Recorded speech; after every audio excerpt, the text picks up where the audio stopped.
Gonzalo, te voy a robar el puntero y te voy a pasar yo tus diapositivas. Dale. Dale. Y vamos haciendo un poco un juego de ir analizando cada una de las cosas que tenés para contarnos. Quiero aprovechar primero como para agradecer a Gastón y a la universidad por darme este espacio. Eh, Le tengo mucho aprecio a la universidad, a la facultad. Hace tiempo que tenía ganas de hacer algo de esto. Un poco haciendo alusión a lo que decía Gastón al principio, en cuanto a que de repente esta temática de los beneficios económicos de la sustentabilidad puede sonar un poquito políticamente incorrecto. Yo creo que es una parte fundamental, absoluta, de lo que puede significar el fin último de tomar este tipo de caminos en nuestra profesión. La sustentabilidad está dada por tres patas, que es la sustentabilidad social, la sustentabilidad económica y la sustentabilidad medioambiental, digamos, o ecológica, si se quiere.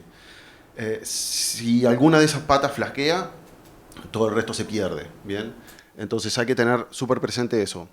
Y la pata económica es algo súper importante porque no podemos negar que si hay algo que no es sustentablemente económico, directamente no se aplica, no se va a aplicar. Entonces hay que poner mucho énfasis en ese tipo de cosas, derrumbar algunos mitos que ojalá pueda hacer hoy, de que implementar este tipo de estrategias en la arquitectura es algo caro y que prácticamente no tiene retorno económico, y que se hace solamente por el espíritu ecológico.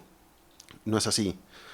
Si bien tiene un impacto fuerte en la parte medioambiental, hay una oportunidad de negocio muy, muy grande, bien, que es simplemente de hacer bien las cosas, que termina beneficiando a todos, a toda esa trilogía que les conté de la parte económica, la parte social y la parte medioambiental. Como para presentar un poquito dónde trabajo, como decía Gastón, yo trabajo en una oficina que se llama Pasiva, en Santiago de Chile. Esta oficina tiene 10, 11 años más o menos de existencia y empezó en un momento donde esto realmente no había mucho ímpetu en Latinoamérica. Sí, obviamente en Europa, Estados Unidos era una tendencia creciente, ahora súper consolidada, pero en Latinoamérica prácticamente no se conocía. Nació con el espíritu más medioambiental y ecológico, obviamente, que de poder dar réditos económicos. Ese siempre fue el espíritu de la oficina.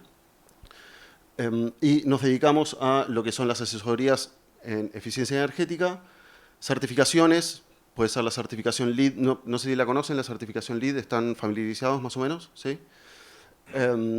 Después otro tipo de certificaciones internacionales, certificaciones nacionales, me refiero a Chile, que vamos a estar haciendo un repaso de eso. Urbanizaciones sustentables. Esto es una pata bastante interesante que tenemos ahora en la oficina, que hemos sacado como una especie de certificación, entre comillas, propia, que vamos sacando puntos de distintas certificaciones y de distintas normativas a nivel internacional para aplicarlo a todo lo que es todas las urbanizaciones, loteos y demás, para que tengan un proceso de construcción sustentable. Y bueno, arquitectura sustentable se refiere básicamente a lo que son los proyectos que no están ligados necesariamente a una certificación, sino que tienen algún tipo de inquietud, por ejemplo, sobre calentamiento, no sé, la calidad del ambiente interior, ese tipo de cosas que se necesita como una asesoría un poco más detallada o un poco más customizada. Me gustaría hacerte capaz una apreciación. Vos ahí ponés, ¿qué hacemos? ¿Podemos decir que Pasiva eh, ahorra dinero a los inversores en las edificaciones sostenibles? ¿Genera un ahorro o no? Sí, sí, es parte de nuestra asesoría eso, digamos, o sea, de que la implementación de todas las estrategias no sea un costo para la inversión, sino que a futuro sea a futuro largo, ahí vamos a conversar un poquito mejor porque va a depender un poco del modelo de negocio que se haga, pero siempre va a haber un ahorro, siempre va a haber un ahorro, por ejemplo, en energía que se transforma en un ahorro económico. Perfecto. Nos lo vas a mostrar en un rato, seguramente con alguna gráfica. Sí. Ahí hay una pregunta que en realidad es para el público y acá está la definición que vos nos das de arquitectura sustentable. Eh, Cuando hablas de sustentabilidad, hace un rato dijiste sustentabilidad económica. Ujú. También hay todo un tema con el uso de materiales, también hay todo un tema con el uso de la energía, también hay un tema con la eficiencia energética. ¿Te animás a ampliar un poco la definición esta que pusiste de sustentable? Claro, esta es la definición como más de diccionario, si se quiere, ¿no? Que va también alineado a lo que decía Gastón de dejar un legado positivo a las generaciones futuras. Pero si vemos lo que es esa definición, a ver, ¿por qué voy por este lado? Porque generalmente la sustentabilidad muchas veces se asocia mayormente a lo que es la eficiencia energética. Y si bien la eficiencia energética es una parte muy importante de lo que es el concepto de sustentabilidad, que dicho sea de paso es una palabra que no me gusta usar, porque entonces supónete, si yo te pregunto a ti, ¿cómo es tu relación con tu señora? Me decís, sustentable. No, es altamente riesgosa. Bueno, o en lo laboral, ¿cómo te está yendo laboralmente? Sustentable es como que estás a un segundo de estar afuera. Entonces, Sustentable, sí, entonces. tal cual. Bueno, ahí lo podrá decir Gastón mejor que yo. Eh, pero sí, la sustentabilidad como que tiene ese concepto de estar solamente por encima de la línea de flotabilidad, y eso muchas veces se asocia a la parte de eficiencia energética, de estar entregando energía a la red, supongamos, la misma cantidad de lo que se está consumiendo.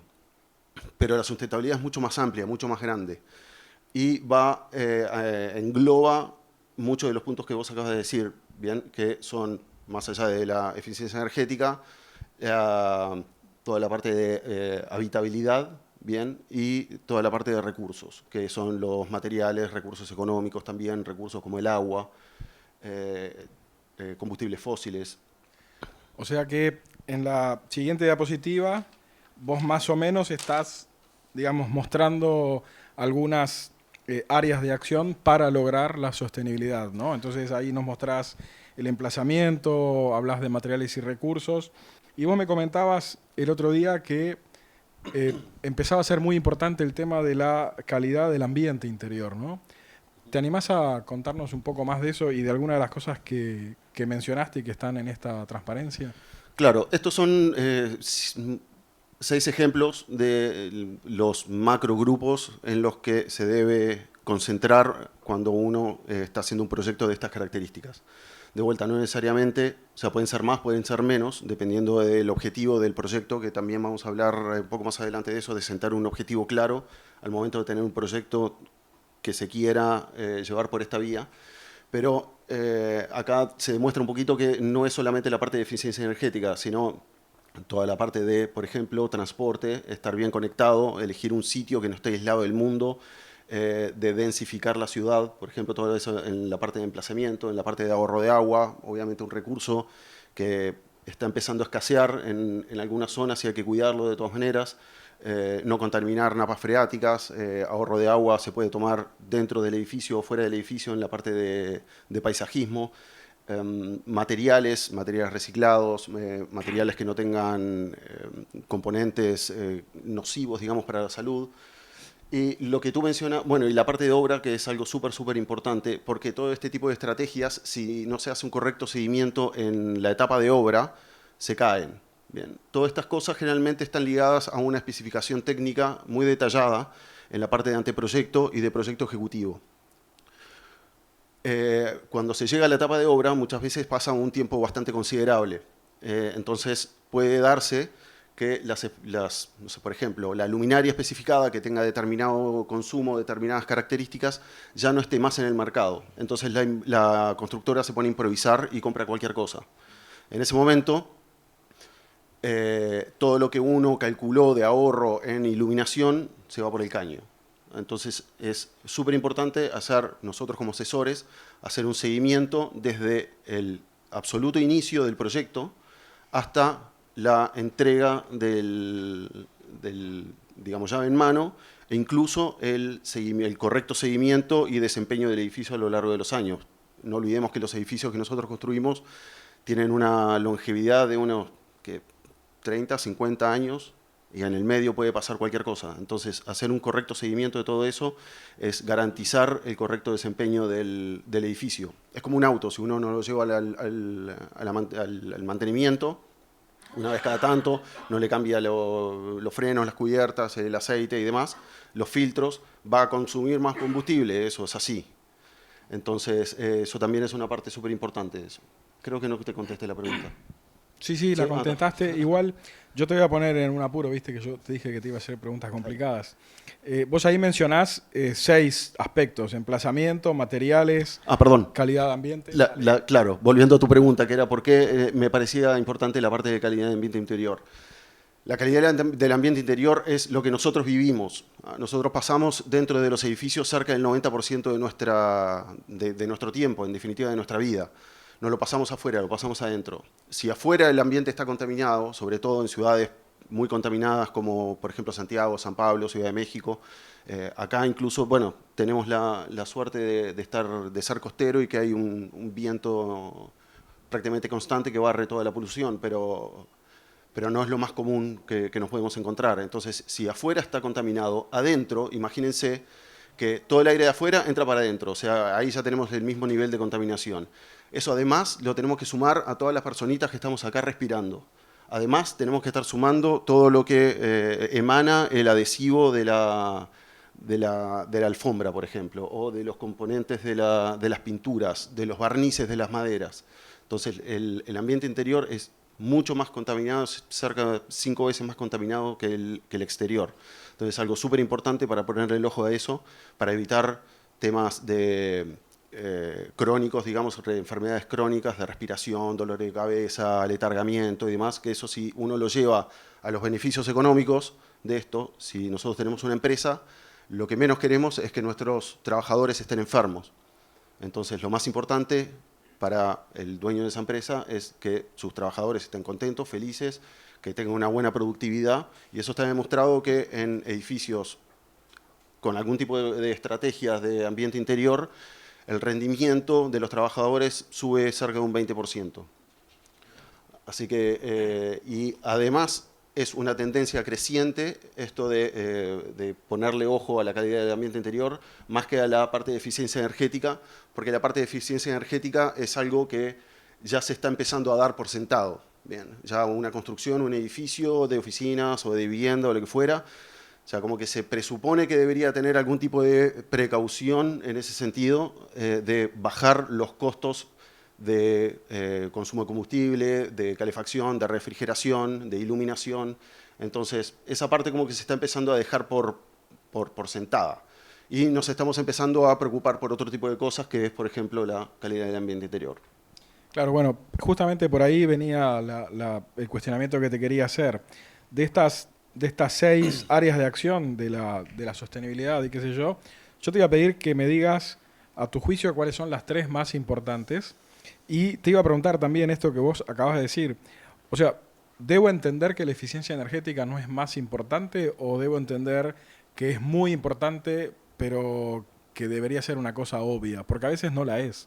Cuando vos hablas de eficiencia, ves acá que dicen envolvente térmica, sistemas de climatización, iluminación eficiente, agua caliente sanitaria, energías renovables. Yo camino 2 cuadras y muchísimos edificios que acá nos rodean no tienen ninguna de estas cosas. Entonces, ¿cómo debo entender esta digamos, darlo por sentado? O sea, ¿a qué te referís con eso? ¿No es más importante o sigue siendo igual de importante para ser sostenible? Sí, es absolutamente importante. Es, por ejemplo, a ver qué ejemplo puedo dar. Volviendo, perdón, pero me gusta ejemplificar con autos a mí. Uno, al principio, de repente le tomaba más peso que un auto tuviera airbags, por ejemplo, o ABS, ¿no?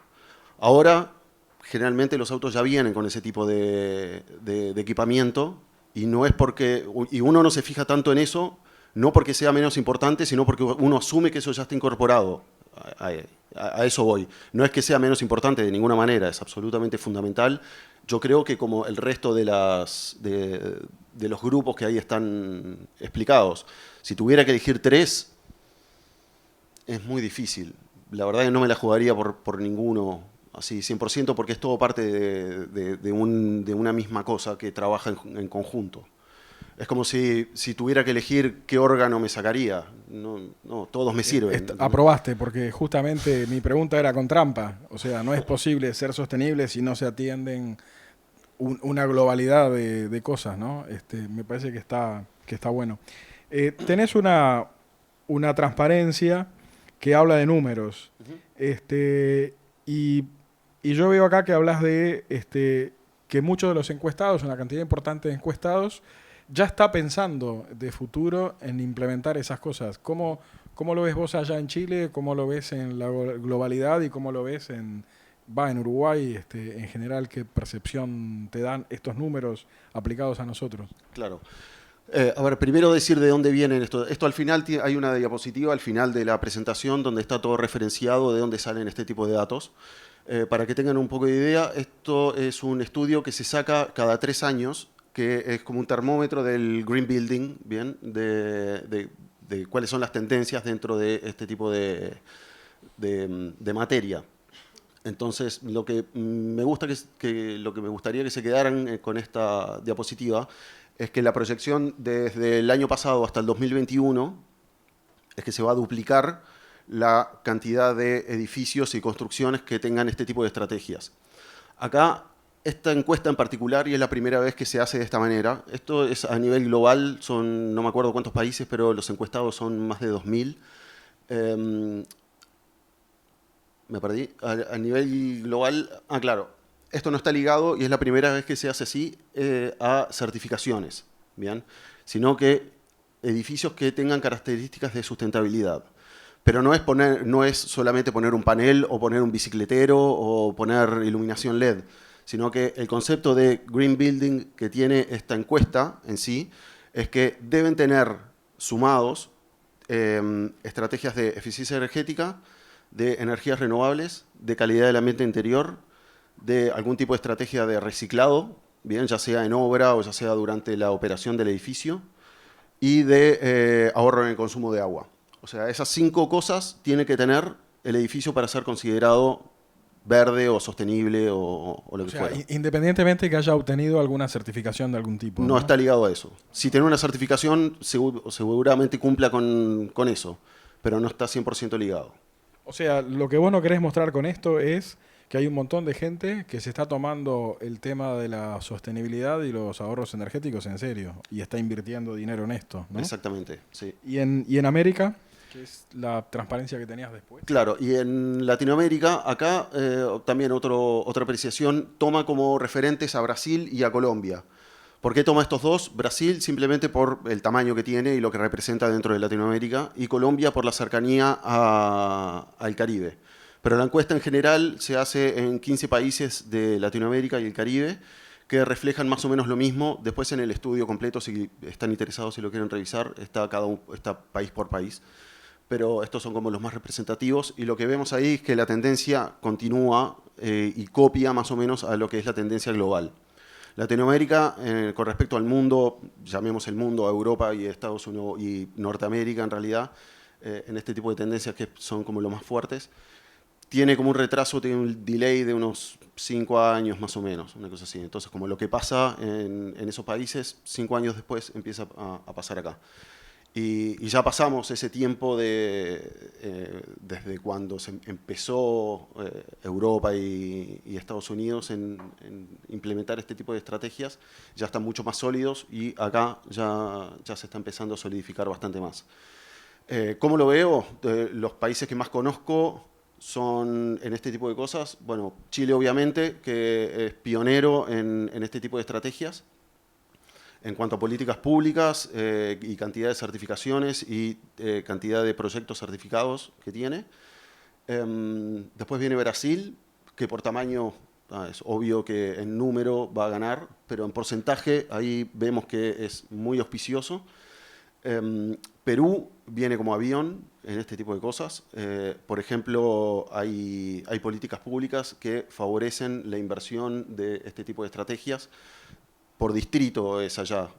Por ejemplo, en Miraflores, en Lima, si uno certifica LEED, su edificio le otorgan un 20% más de superficie construible, para que tengas una idea. Eso en plata para el desarrollador es fabuloso. Entonces ahí es un beneficio inmediato para todo el mundo. Después, en general, es difícil convencer a la gente. Eso se los digo así de primera mano. Es muy difícil convencer a la gente que se meta en este tipo de estrategias porque justamente lo que les contaba al principio, que es un tema que de repente lo toman como de fe, algo como más ecológico, un poco más hippie. Entonces, por eso hay que entrarles por el bolsillo. Y demostrando que es económicamente viable esto, se logra el cometido de poder incorporar todo este tipo de estrategias y el fin eh, es el mejor, en definitiva. Voy a... Sí, sí, claro, obvio. Sí, para que se grabe. Cuando decís que es difícil convencer a la gente, ¿a quién te referís? ¿A los desarrolladores? ¿A los que invierten, a los inversores? ¿A los inversores, usuarios sí. o ambos? No, el usuario está cada vez más... de hecho, en este estudio hay un detalle bien interesante de lo que está pidiendo el usuario. De hecho, incorporar estrategias de sustentabilidad a los edificios, el primer porqué es porque lo pide el usuario. Después viene el resto. Después vienen normativas y después viene... No me acuerdo cuál era el tercero. Pero bueno. Es difícil convencer al desarrollador porque ve números, nada más. Ve números. El cliente, de alguna forma, lo pide, pero de repente no tanto y se queda con lo que hay. Bien. Y después está el arquitecto que está como medio en el medio, que cree un poco en esto o no cree, pero tampoco se la juega para convencer a su cliente. Y además hay otra cosita que es bastante particular, que es vencer el ego del arquitecto para entrar uno como asesor a, entre comillas, decirle lo que tiene que ser. Estás en el horno.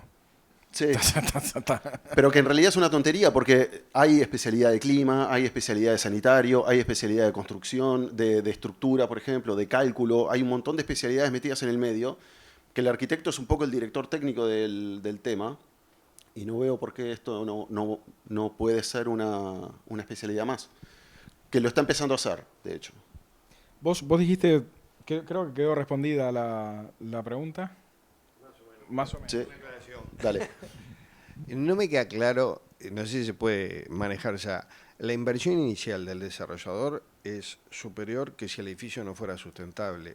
Lo supongo por sentido común. Quizás No, me equivoco. esa suposición está errada y ahí después más adelante lo vamos a dar. O sea, porque uno lo primero que piensa como desarrollador es, esto me va a costar una fortuna y después no lo voy a poder trasladar al precio de los apartamentos y no se lo voy a poder vender a los usuarios. Para dejarlo en el aire, ¿cuánto más te parece que es más caro? Y no sé, un 20, un 30% más inicial, por ejemplo. Dale. ¿Qué pasa? Queda ahí. Ahora después te la contesto. ¿Tenés para anotar 20 o 30%? No, es la misma respuesta siempre. Es la misma respuesta Sí. siempre. Sí.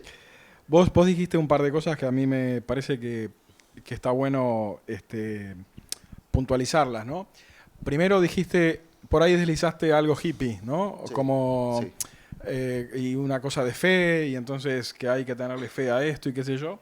Y la transparencia siguiente que nos traes no habla de fe. La transparencia siguiente que nos traes habla de certificaciones. O sea, el que vaya a hacer una inversión y decida incorporar estos criterios de sostenibilidad de un edificio, tiene una garantía. O sea, no te tiene que creer a vos de que vos le decís que va a ahorrar un 20%, sino que vos tenés herramientas para demostrar esto matemáticamente. ¿Nos contás un poco de eso? Sí, exactamente. Bueno, después está todo el mundo de las certificaciones, ¿no? Para que un edificio funcione bien y sea sustentable, por más que no me guste la palabra, no necesita ser certificado, sino que tiene que tener un buen proceso de diseño y de trabajo con cierta lógica y cierto criterio que en su fin lo haga sustentable. No es un plugin de sustentabilidad que se le enchufa a un edificio. Es un poco el ejemplo que yo te decía el otro día. Si viene alguien con un Hammer, por ejemplo, o una Ford F-150 y me pide que consuma 40 kilómetros por litro, no, porque esté certificado no va a pasar nada. Hay que pensarlo desde el inicio esto. Y sí, es cierto que no me tienen que creer a mí y ahí es en donde entra toda la parte de las certificaciones, que en definitiva es la validación de un tercero, que todo ese proceso se dio de manera correcta y que el edificio tiene un desempeño tal. Acá en la diapositiva lo dividí en dos. Por un lado están las certificaciones nacionales, chilenas en definitiva, que por un lado está la calificación energética de vivienda, esa es una calificación del Ministerio de Vivienda, que es lo que llamamos una monocriterio, ¿bien? Que lo único que hace es medir una característica, que es la de el consumo de energía.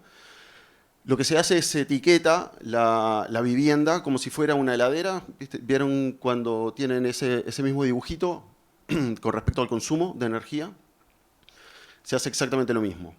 Se mide el consumo de energía en base a iluminación, cuánto consume en calefacción y demás, y ahí se otorga la calificación. Puede ser desastrosa, puede ser excelente, lo único que hace es decir lo que pasa dentro de esa vivienda. Después está la certificación de edificio sustentable, que esa es una certificación para edificios de uso público, no de administración pública, sino de uso público, como oficinas, hospitales, edificios públicos también, colegios y demás. Básicamente todo menos vivienda, que ya es más multicriterio. Entonces tiene en cuenta la calidad del ambiente interior, la eficiencia energética, ahorro de agua, emplazamiento no lo tiene.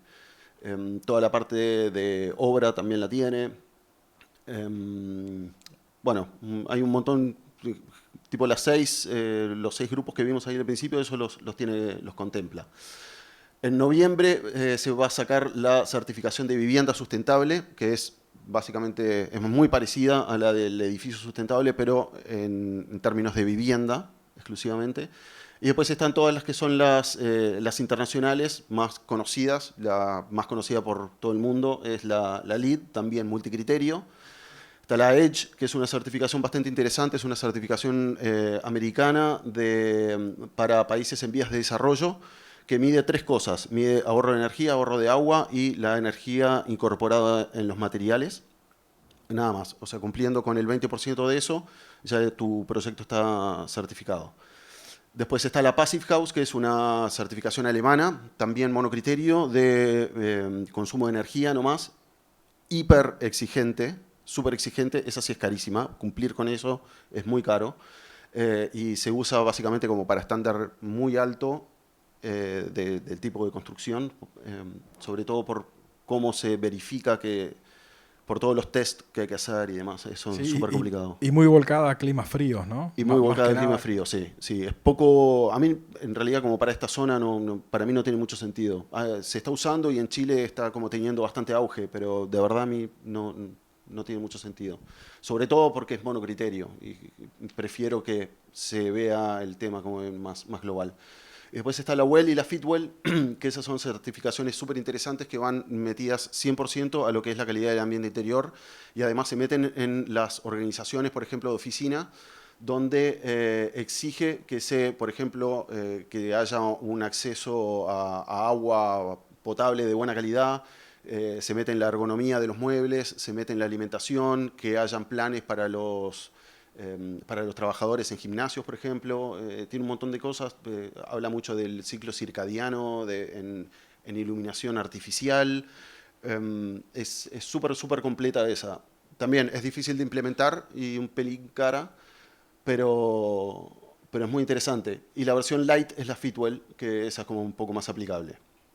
Sabés que acá en Uruguay, en este momento, cuando vos hablabas de la calificación energética, en este instante se está reuniendo el Comité UNIT de Eficiencia Energética en Edificaciones, y se calcula que antes de fin de año también Uruguay va a tener esta etiqueta de eficiencia energética, lo que explicabas vos, que el edificio va a tener clase A, B, C, D, E, F, G, y que incluso en Europa, por ejemplo, las inmobiliarias, cuando publicitan la venta de los apartamentos o las casas, están obligados por ley a poner el 50% del afiche de publicitario con la etiqueta de eficiencia energética de lo que quieren vender. Pero no me refiero a vivienda nueva, me refiero a cualquier vivienda nueva y usada, ¿no? Entonces está muy interesante porque eso responde un poco a eso que vos decías, de que el usuario en realidad lo pide. A veces no lo obtiene o porque se asusta o porque se retrae o porque directamente no está en el mercado, ¿no? Porque siempre a uno le queda la duda si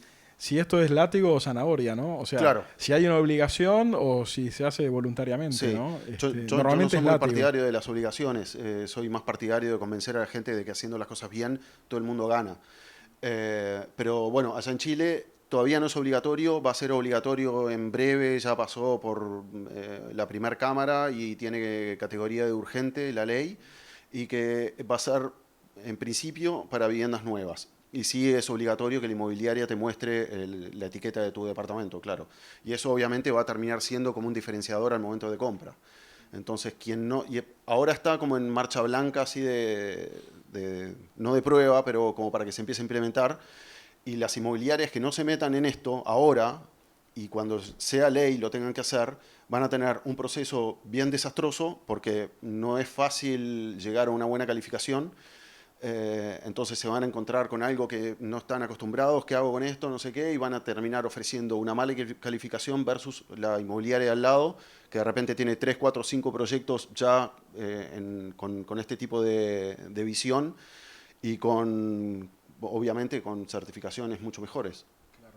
Y después otra cosa que también me interesa mencionar, cuando hablas de certificación de edificio sustentable, la ciudad de Montevideo, el departamento de Montevideo, o sea, no todo el país, tiene también un modelo de certificación ambiental que se llama SWAMBI, que muy poca gente conoce, que incluso otorga también beneficios, descuentos en los permisos de construcción, en la contribución inmobiliaria y en algunas otras cosas que está bastante desconocido.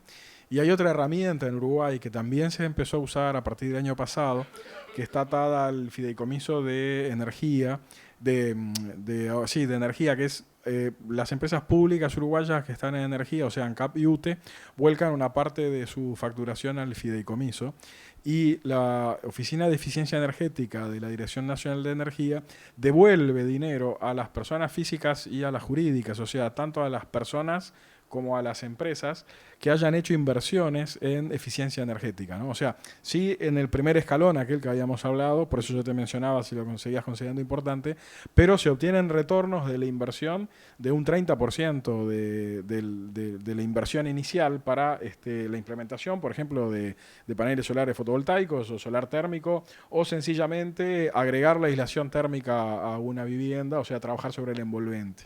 Eso se certifica no con una certificación internacional, sino con una empresa que esté registrada en la Dirección de Energía, una ESCO, que es una empresa que se dedica justamente al ahorro energético. Entonces, se contrata una ESCO, la ESCO verifica el descenso de los consumos y se libera el bono de eficiencia energética y el usuario va y cobra el dinero directamente y lo pone en su bolsillo, lo cual ayuda también al retorno. O sea, mecanismos hay, ¿no? Pero sigue habiendo como una traba, ¿no? No, perfecto, siempre tiene que haber ese tipo de cosas. Dale. Sí. No, por favor. Bien. Claro, viste como estábamos hablando de confort también. Perfecto. Hay que buscar. Gonzalo, ¿cómo venimos? ¿Bien? ¿Alguno se quiere ir? Cerrada la puerta ya. ¿Alguna pregunta hasta por acá? Dale. Estuve estudiando en Chile y estaba solo, no tenía lo que hacer y entonces me dedicaba a visitar edificios, ¿no? Yo soy ingeniero industrial, pero bueno, mi ciudad es arquitecto. Me dedicaba a visitar edificios en construcción, torres, bueno, que allá como el tema sísmico y demás, me impresionaba, ¿no? La fortaleza y el tipo de edificación.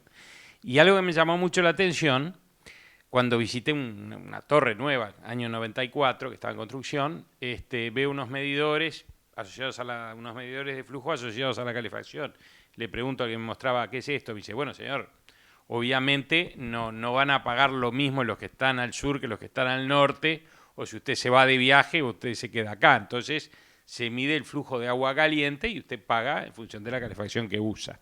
Bueno, acá obviamente eso no existe. Todos los edificios que tienen calefacción central se prorratea por las milésimas, por la superficie de la unidad y punto, ¿no? Claro. Y cuando se lo hablé con un par de amigos que tienen que son desarrolladores, uno de ellos tiene empresa constructora grande, se rió hasta las lágrimas. Dice, no, Chile puede ser, pero acá eso no. Y de hecho, no conozco en Uruguay ningún edificio que tenga medidores de flujo para la calefacción central, para el agua caliente, ¿no? Y ahí me marcó eso como que hay una diferencia cultural grande, ¿no?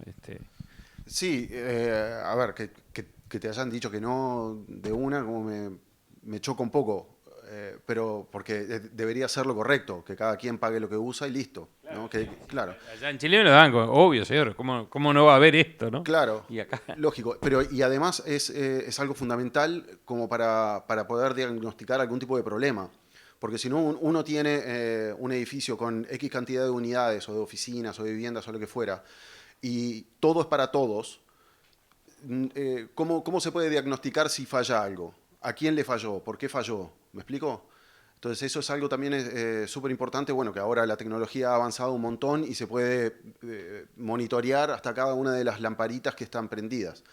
Eso es lo correcto y sobre todo para la parte de eficiencia energética, poder tener la mayor cantidad de herramientas posibles más allá de en un año tener 12 boletas o facturas de energía o de agua o lo que fuera, y además que está prorrateado entre todos los departamentos, es como medio difícil hacer algún tipo de diagnóstico. O sea, con cuanta más información se tenga en ese sentido, más allá de lo que es justo o no justo, lo mejor es sí tener remarcadores para todo.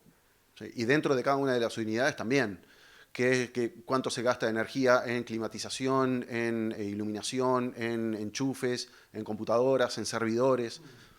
Si uno tiene ese tipo de información, es mucho más fácil hacer un diagnóstico correcto y dónde hincarle el diente para hacer una correcta intervención. Si no, uno no tiene ni idea. ¿Qué pasó? ¿Dejamos prendidas las luces toda la noche? ¿O nos fuimos de vacaciones? ¿O qué pasó? ¿Por qué estamos gastando más? Si uno tiene bien detallado qué es lo que consume y en qué momento, si ve uno que se dispara a algún lado, listo, el clima se disparó en tal momento, ¿qué pasó? No, me olvidé yo de apagarlo. Ah, listo, no se te olvide más. Pero si no, no se sabe de dónde atacar.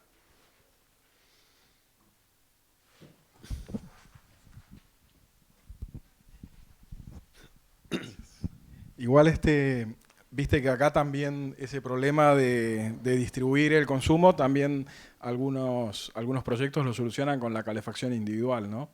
Claro. Y especialmente con una de las más económicas, que es la losa radiante eléctrica, ¿no? En cuanto a implementación, y no tan económica en cuanto a mantenimiento, ¿no? Seguro. Entonces, capaz que el modelo chileno sería algo que deberíamos todos empezar a ver si lo podemos empezar a copiar. Vos, Gonzalo, mostrás ahí en esta diapo un poco como un desglose de lo que es la certificación LEED. La idea es, bueno, tomar esa certificación como para que expliques algunas cosas que están pasando, ¿no? Sí, sí. Breve nos das un pantallazo de esto. Sí, no me quiero detener demasiado en esto porque no es el objetivo de la charla. Lo único que pretendo con esta diapositiva es que entiendan un poco cómo es el sistema de certificación. Elegí la LEED porque es como la más referente, pero este tipo de sistema se replica en casi todas las certificaciones, donde se arma por grupo, bien, por energía, ahorro de agua, emplazamiento, ¿cómo es? Materiales, reciclado, bueno, hay todos como los subgrupos, y dentro de cada uno de ellos hay exigencias y opciones, bien. Primero se tienen que cumplir todas las exigencias para que el proyecto sea certificable y después uno empieza con las estrategias opcionales que les van dando puntaje para llegar a determinado grado de certificación. ¿La más alta cuál es? ¿La Silver? ¿La Platinum? La Platinum. La Platinum. Sí, está la ¿Y la Platinum, más Gold, baja? Silver, es certificado. Certificado. Sí, chao. Y bueno, ahí está el prorrateo de todos todos los puntajes por grupo, y donde vemos que en la parte de ahorro de energía es donde están más concentrados los puntos, con 33 puntos posibles. Entonces, esta certificación premia por sobre el resto de las estrategias, todas las estrategias de ahorro de energía. Esta en particular, hay otras que premian otro tipo de cosas. O sea que si yo mañana veo en el diario que sale un complejo de oficinas con certificación LEED Platinum, yo ya sé que ese edificio va a consumirme menos energía. ¿Puedo pensar así? Sí. Es bien norteamericana, ¿no? Tal cosa, tal otra, ¿no? Sí, es causa-efecto, 100%. Sí. Lo que pasa que este tipo de certificaciones, como las tiene que certificar un tercero, de alguna forma hay que estandarizarlo. Pero sí lo que hacen es bajar un poco al clima, por ejemplo, y a la zona. Si estamos hablando de eficiencia energética, todos los cálculos de eficiencia energética se tienen que hacer en base al clima donde está ubicado el proyecto. No es algo así súper teórico que puede estar en cualquier lado.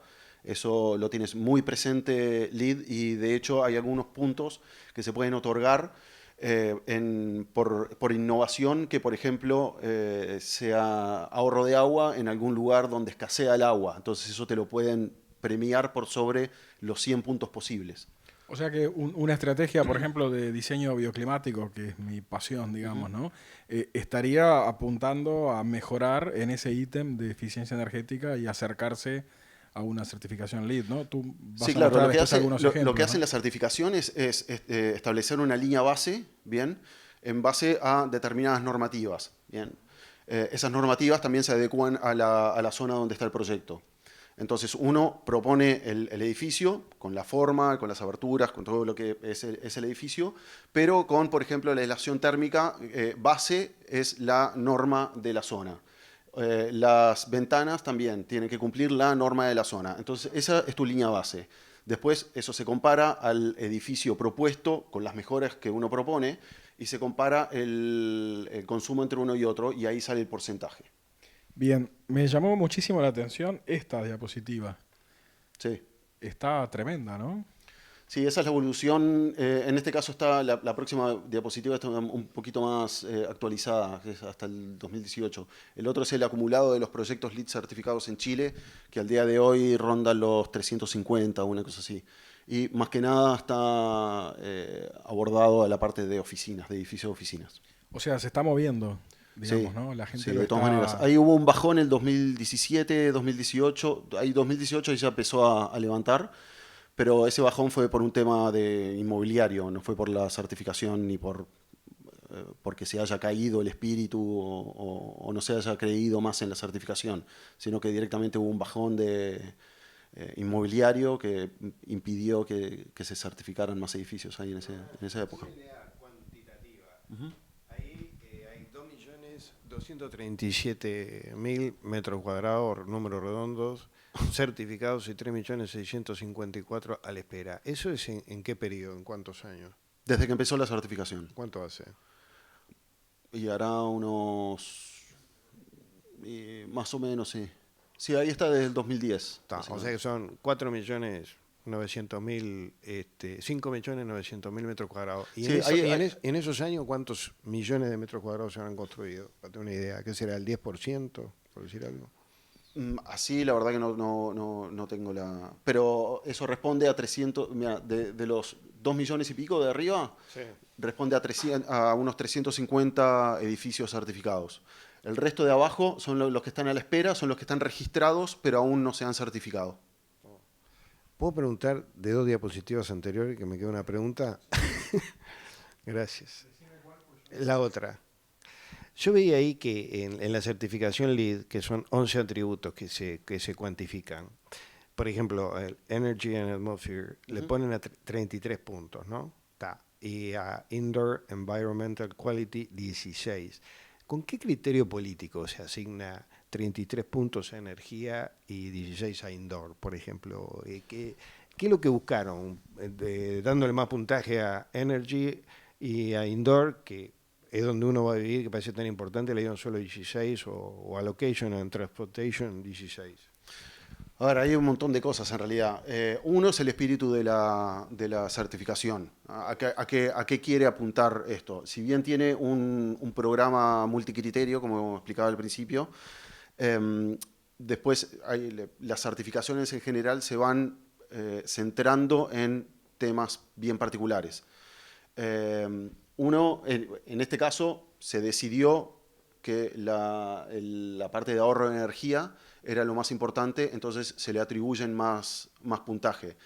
Hay un tema interno ahí de todos los que arman la certificación, que en realidad como que solo ellos saben bien por qué hacen eso. Pero hay otra cosa, es que las certificaciones van evolucionando. Cada 3, 4 años se saca una versión, primero, a ver, se sacan la versión, por ejemplo, 3.1, 3.2, 3.3, que se van ajustando ese tipo de cosas. Después cambia a la 4, donde hay un cambio un poco más radical, y ahí se le puede atribuir más puntaje o menos puntaje a otro tipo de cosas según vaya estando el mercado. Otra cosa también importante que conversábamos con Eliseo el otro día, que por ejemplo hay proveedores que de repente no tienen la información suficiente para declarar el porcentaje de material reciclado que tienen sus materiales, por ejemplo. Hay otros que sí. Entonces, hasta que eso no decante, no se le puede atribuir demasiado puntaje porque no hay de dónde sacar esa información. O, por ejemplo, la energía incorporada en los materiales. O sea, ¿cuánta energía gasté yo en hacer esta mesa? Hay proveedores que no tienen ni idea de eso. Hay proveedores que sí.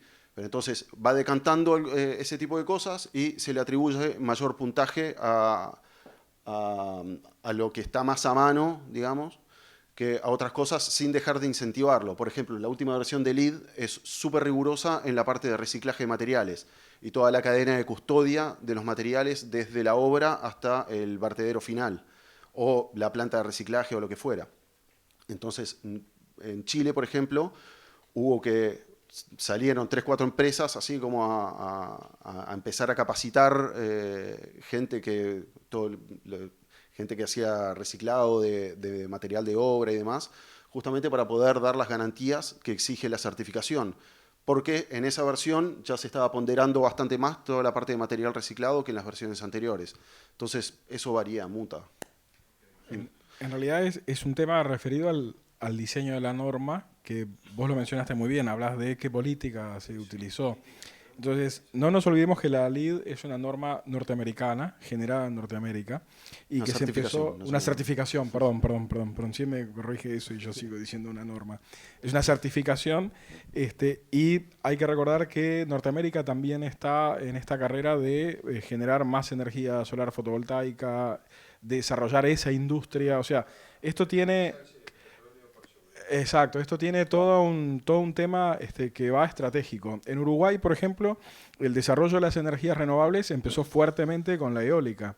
¿Pero por qué empezó? En realidad empezó hace mucho antes con Salto Grande en el 70 y algo, con hidráulica, ¿no? Pero ¿por qué empezó con eólica y no empezó con solar?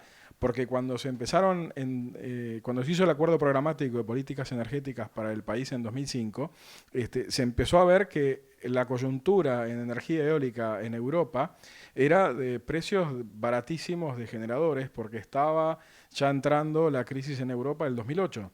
Entonces se movió la política energética para captar esa oportunidad.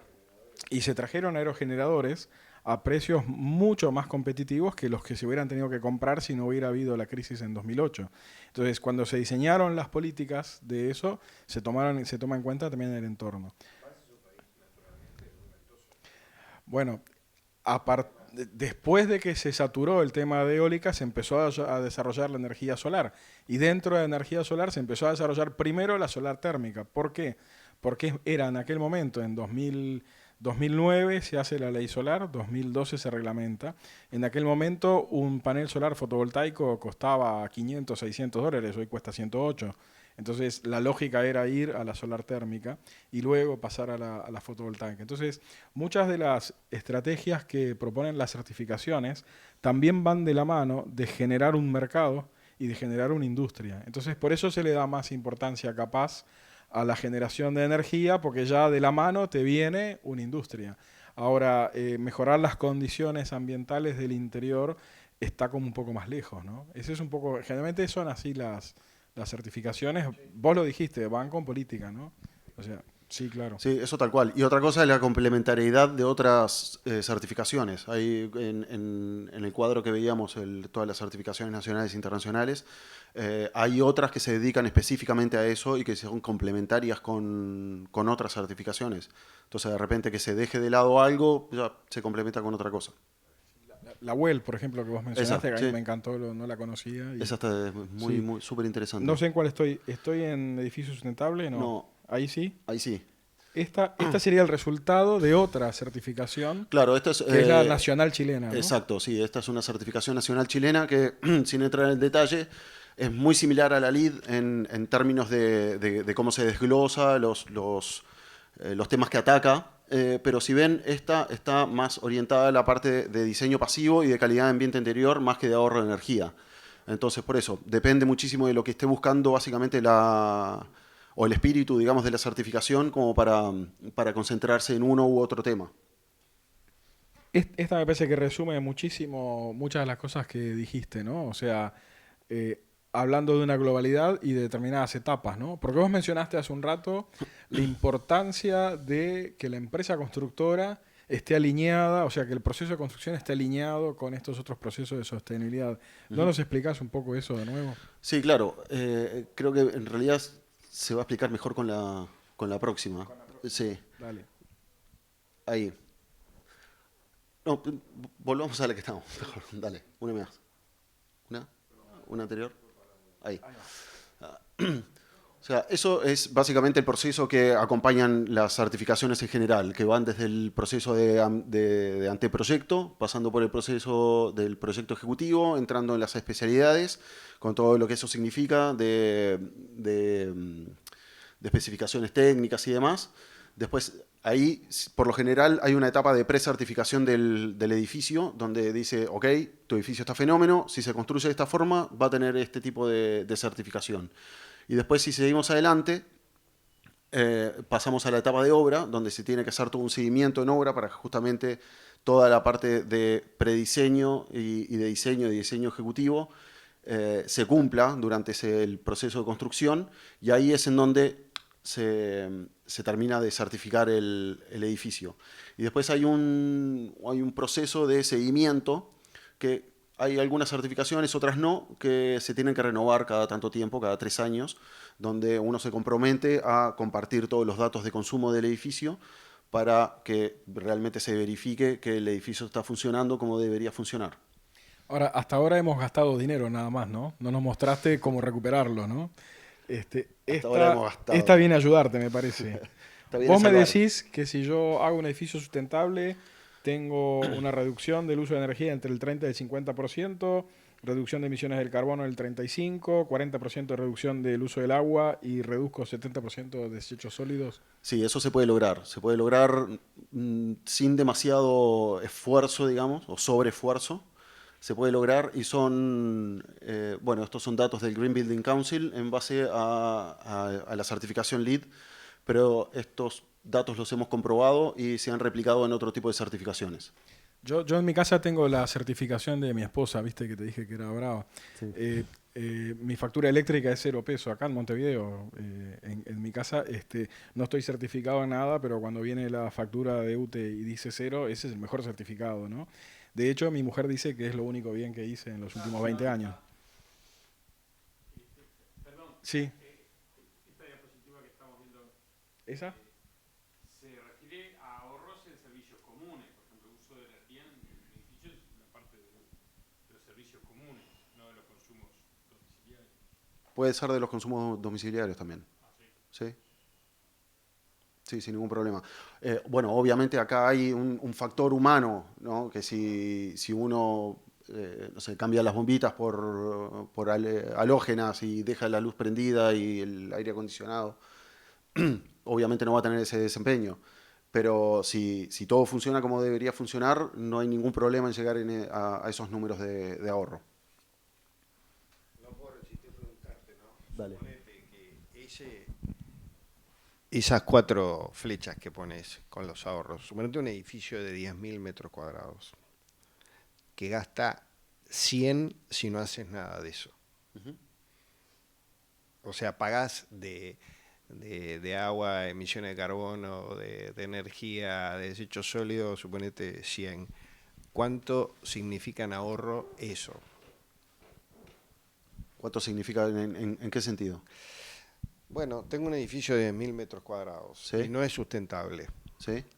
Y, por ejemplo, ahí vos decís que de energía ahorra entre un 30 y un 50. Estamos diciendo, bueno, ahorro un 40% de la energía. ¿Sí?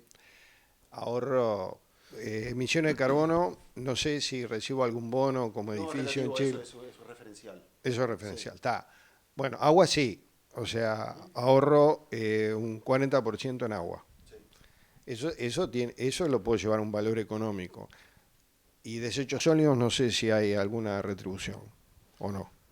Ahí depende del negocio que vos hagas Pero con el desecho. para simplificar, si lo tomamos... Claro, pero suponete que es un edificio de gente, de usuarios y De vivienda. de vivienda. Dale. ¿Cuánto me podría significar en plata, en porcentaje, ¿no? Porque ahí vos estás manejando porcentajes de ahorro. Sí. Y Y en porcentaje sería lo mismo, porque si tú en tu casa te viene la factura de 100 pesos, Claro. vas a pagar 40.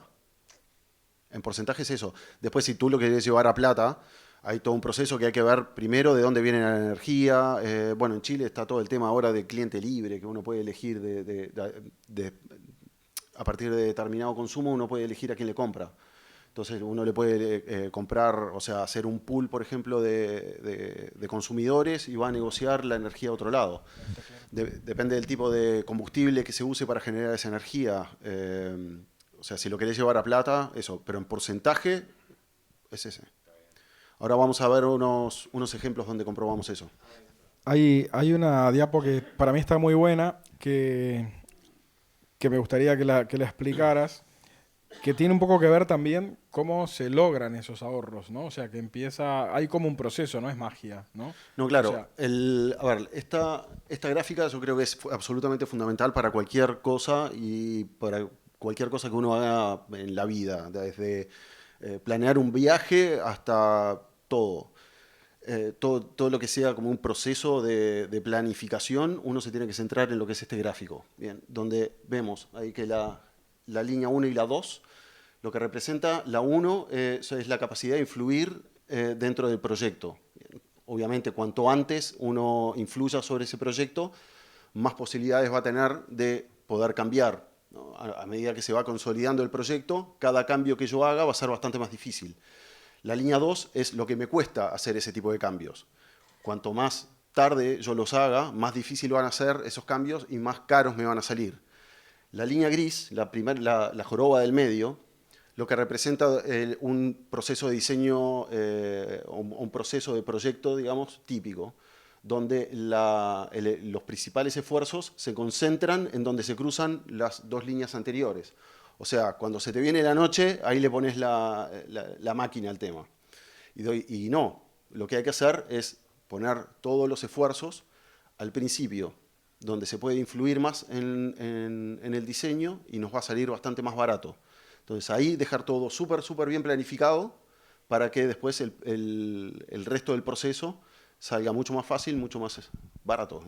más allá de la sostenibilidad y de la implementación de los temas de eficiencia energética, etcétera, esto, por lo que veo, apunta más capaz a reducir costos de obra directamente, ¿no? Por esta planificación. Sí, claro, sí, 100% costos de obra, evitar, por ejemplo, lo que son los sobrecostos en adicionales.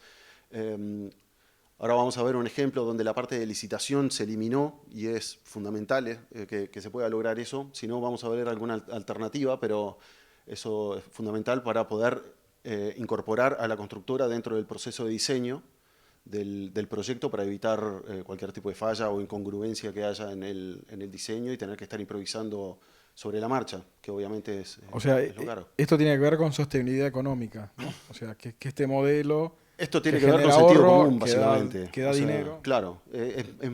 Olvídense de la sustentabilidad, sostenibilidad, economía, sociedad, todo. Es sentido común, básicamente. Que es el menos común de los sentidos. Entonces, siempre... porque en definitiva la sostenibilidad es el resultado de un buen proceso de diseño. Eso. Es el resultado de un buen camino, de un proceso de un proyecto, que el fin va a ser que es sustentable por todo lo que ya dijimos. Va a haber ahorro en el proceso de diseño, porque va a tener mucho menos modificaciones, porque el objetivo está mucho más claro desde el principio. Va a haber un ahorro en el proceso de construcción, porque ya el constructor ya fue partícipe de todo el proceso de diseño, todo el resto de las especialidades también. Se pueden prever un montón de cosas. Entonces, poner todas las baterías al principio es clave. Esta me parece que está muy interesante, ¿no? Porque acá mostrás los beneficios que hay para todos los actores, ¿no? Para el inversor o el desarrollador, para quien va a arrendar esa vivienda o para el propietario, ¿no? Sí, exacto. Bueno, como les contaba al principio, la idea de la sustentabilidad es que todo el mundo gane. Bien, ya pasamos por toda la parte ecológica, por toda la parte social, por los beneficios que tiene de tener un buen clima interior, digamos, un buen ambiente interior. Pero si no tenemos la pata económica sólida, bien, como que todo el resto se cae. Entonces lo interesante es poder comprobar que implementar este tipo de cosas ayuda un montón a obtener un buen producto y obviamente más valorizado.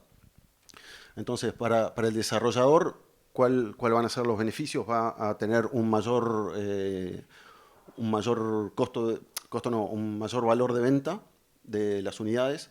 Si, por ejemplo, es un edificio de renta, donde todas las unidades son del mismo grupo inversor y las dan a renta, tiene en toda la parte de ahorro de energía, eso se lo pueden quedar ellos o bien lo pueden traspasar al arrendatario. Tiene una venta mucho más rápida.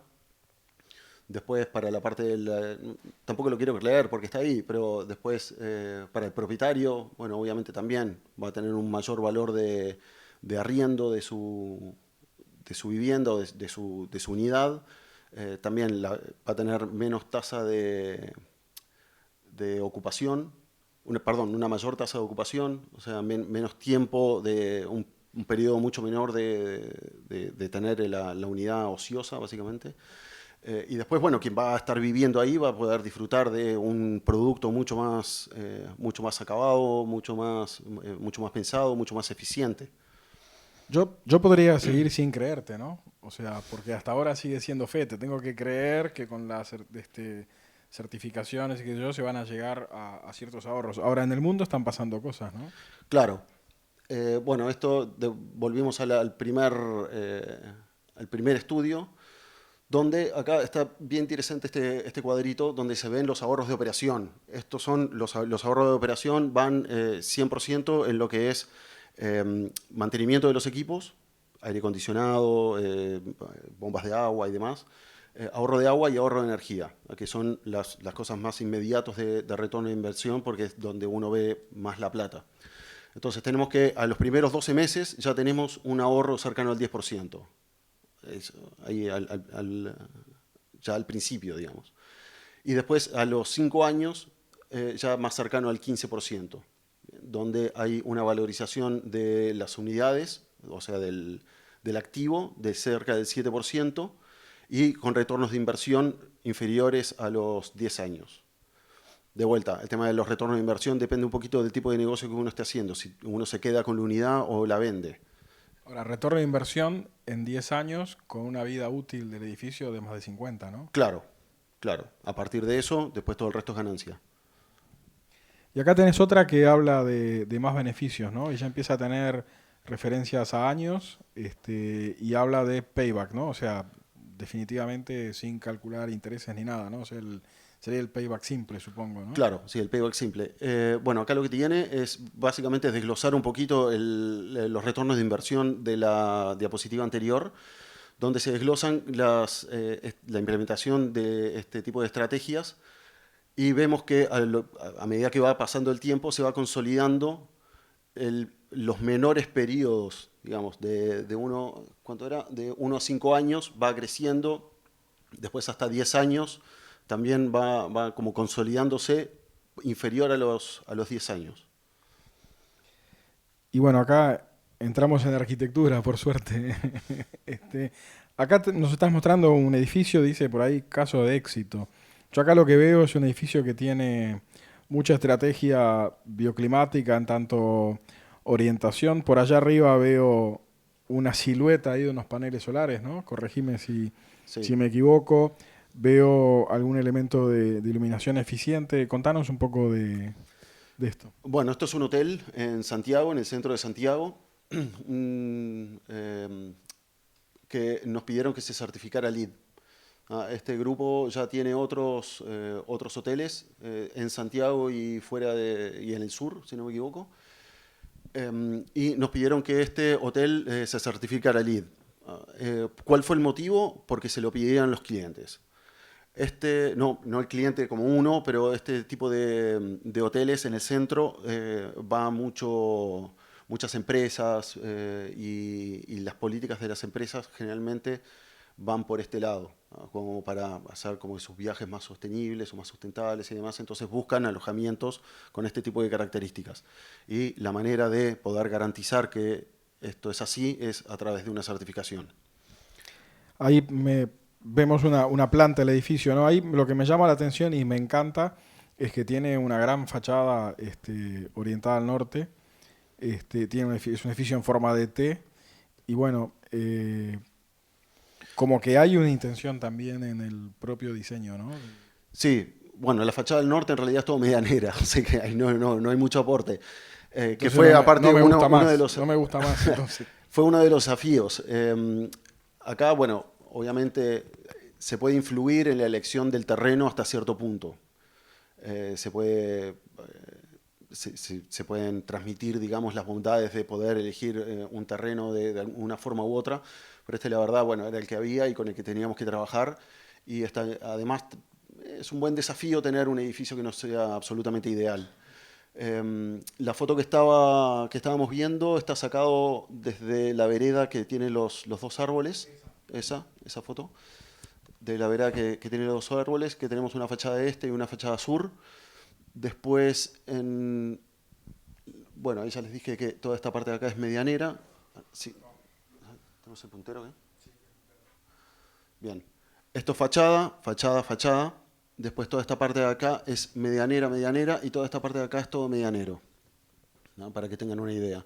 Está la planta baja donde hay un restaurante, hay un lobby, distintas salas para eventos. Después se tiene un subterráneo y esta es la parte de acceso. Esta es una planta tipo para que vean bien como la disposición de las habitaciones. De vuelta, medianera, por eso no tenemos ninguna habitación orientada hacia ese lado. Medianera para este lado. Y acá sí tenemos un pozo de luz que le da luz a toda la parte de los pasillos y a estas 6 habitaciones que hay acá. Esa sería como y esta parte también es fachada.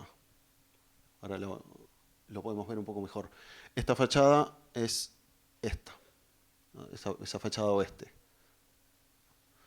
Sí, esa en particular me interesa mucho, ¿no? Ahí yo veo, estoy en la misma, veo, pusiste 3 ítems ahí como importantes, ¿no? Control solar, envolvente térmica e iluminación natural, ¿no? Sí, acá vamos a ir siguiendo un poquito, un poco siguiendo la certificación. Esta es la parte más de ahorro de energía, si se quiere, en lo que es optimización de envolvente. Toda la parte de optimización de envolvente no solamente significa la optimización de la aislación térmica, sino también del control solar y del acceso a la iluminación y la radiación solar. Sí, y veo una estrategia bioclimática muy, muy interesante que es una segunda piel que arroja sombra no solamente sobre las ventanas, que a veces uno piensa que solamente hay que proteger la ventana, sino que también está protegiendo la fachada directamente, ¿no? Correcto. O sea, generando un filtro, digamos, a la radiación solar, ¿no? Y después acá también, ¿no? Hay un concepto que se repite en eso. Y las ventanas y los controles solares y qué sé yo, obviamente es todo que es de BH. Sí, es todo doble vidrio hermético y bueno, ahí se hizo sobre todo la diferenciación en el tratamiento de las fachadas en lo que es el control solar. Si vemos ahí hay una diferencia de densidad del palillaje que se hizo de la segunda piel. Se hizo una pequeña diferenciación entre las fachadas dependiendo un poco del requerimiento de cada una de ellas. No así en la parte de aislación térmica. No justificaba hacer una diferenciación entre fachadas. O sea que acá, hablando de sostenibilidad, pero en estas 2 fotografías o estas 3 que estuvimos viendo, básicamente bajamos la lupa en eficiencia energética, ¿no? O sea, sí, como eficiencia algo energética, que es obvio que sí, tiene que suceder, ¿no? bueno, porque todo en realidad se va cruzando. Gran parte de eficiencia energética y mucho en lo que es calidad de ambiente interior, ¿no? Obviamente Claro. en lo que es la iluminación natural. Claro, y ventilación cruzada seguramente. Y ventilación, en sí. algunas partes. La ventilación se da más que nada mecánica. Mecánica. Sí. Bien. Acá vemos una habitación y acá marcás un par de estrategias, ¿no? Iluminación eficiente, control solar, la de abajo, y recuperación de energía. Recuperación de calor. Sí, ahí lo que se hizo, bueno, fue hacer un proyecto muy, muy detallado en lo que es la parte de ahorro de energía de consumo para iluminación artificial. De hecho, nos observaron desde la certificación que estaba demasiado baja, porque no mide lux, o no mide nivel de iluminación artificial, sino que mide wattaje, mide consumo nomás. Entonces el consumo era tan bajo, sin embargo funciona perfecto, y como nos observaron, dijeron, chicos, ¿están seguros que esto es así? Porque es súper bajo esto.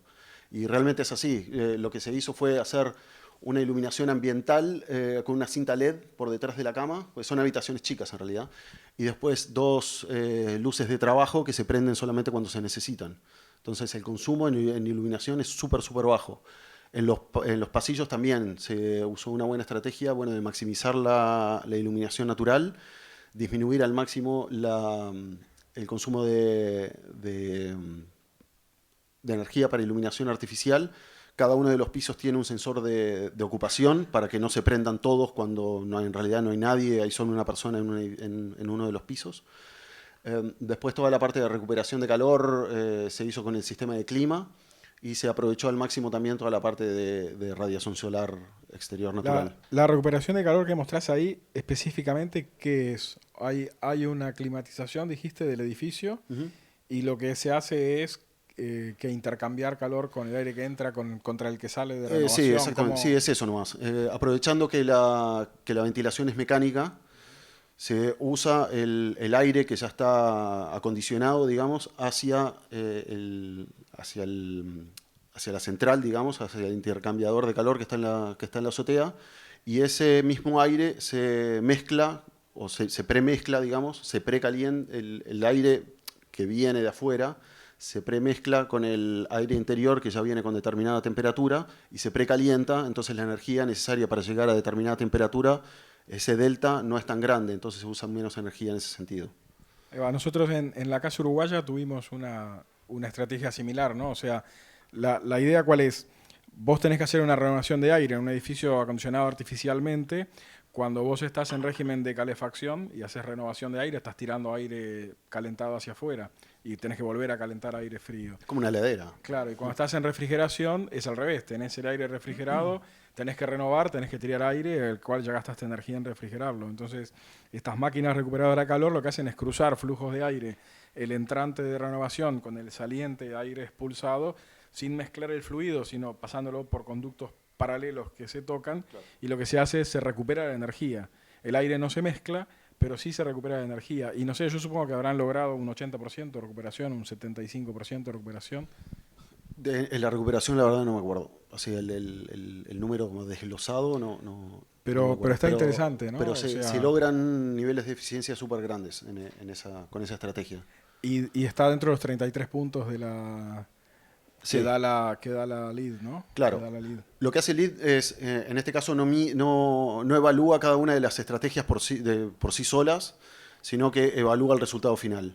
Uno le puede poner todos los fuegos artificiales que quiera o usar solamente una estrategia, pero si el resultado final es X%, es solamente eso lo que mide.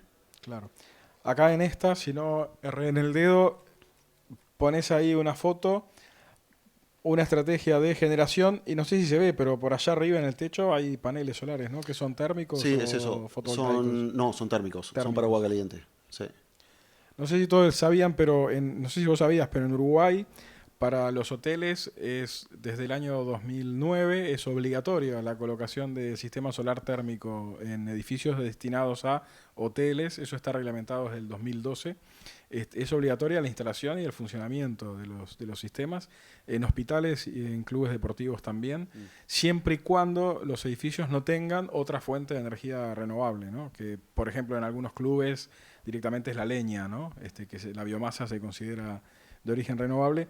Y Chile también tiene un sistema también similar de más que de obligatoriedad, de promoción de inversiones. Allá por el 2012, corregime, se hizo una fuerte... Se terminó este año. Se terminó este año, sí. Entonces hay una serie de subsidios para implementar. Acá en Uruguay se optó por subsidiar lo residencial no dio muy buen resultado y se optó por obligar a aquellos lugares donde necesariamente hay consumo de energía. Así que ahí por lo menos estamos parecidos, ¿no? Sí. No estamos tan atrás. Y acá pones otras estrategias más, ¿no? Sí, estas son, bueno, básicamente estrategias de ahorro de agua, que estas sí que son costo absolutamente cero, que es simplemente saber elegir cuáles son los artefactos sanitarios que cumplen con determinado consumo. Y vuelvo un poco a lo que son las certificaciones, que las certificaciones no solamente incluyen o son parte del proyecto entero, sino que son súper importantes las que son las certificaciones puntuales de cada uno de los, por ejemplo, las certificaciones de las maderas, que hay que certificar que vengan de algún origen sustentable y que no esté depredando algún bosque nativo, por ejemplo. Las certificaciones de las griferías y de los artefactos sanitarios que me garanticen que a determinada presión voy a obtener determinado consumo. Todo ese tipo de cosas. Entonces es simplemente elegir bien ese tipo de estrategias.